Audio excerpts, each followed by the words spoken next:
السلام علیکم ورحمۃ اللہ وبرکاتہ۔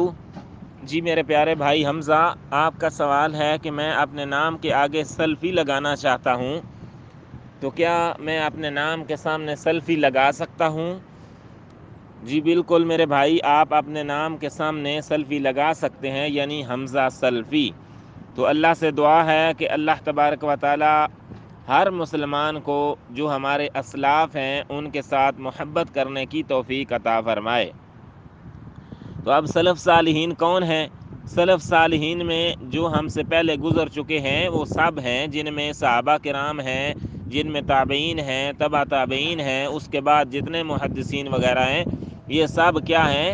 یہ سلف صالحین میں شامل ہیں۔ تو اس لیے میرے بھائی ان کے ساتھ محبت کرنا اور انہوں نے جو طریقہ ہمیں بتایا ہے اس پر چلنا، اس کو کہتے ہیں سلفیت۔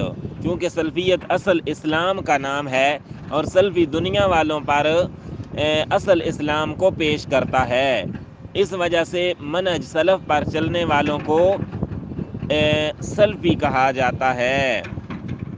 تو جو منہج سلف ہے اس پر چلنے والوں کو نہ صرف باطل ادیان کی طرف سے خطرات اور مشکلات اور مختلف قسم کے چیلنجز کا سامنا ہے، بلکہ اسلام کا لبادہ اوڑے مختلف مسالک میں بٹے مسلمانوں سے بھی ہے۔ اس لیے میرے بھائی، سلفی ایک تو پہچان کا نام ہے، یا اہل الحدیث یا سلفی جو ہے یہ ایک پہچان ہے۔ جس طرح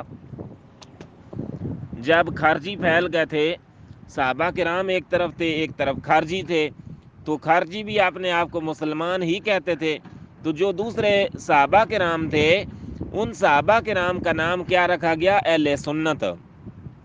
تو وہ جو اہل سنت تھے وہ کہتے ہی فوراً پتہ چل جاتا تھا کہ یہ صحابہ کرام ہیں۔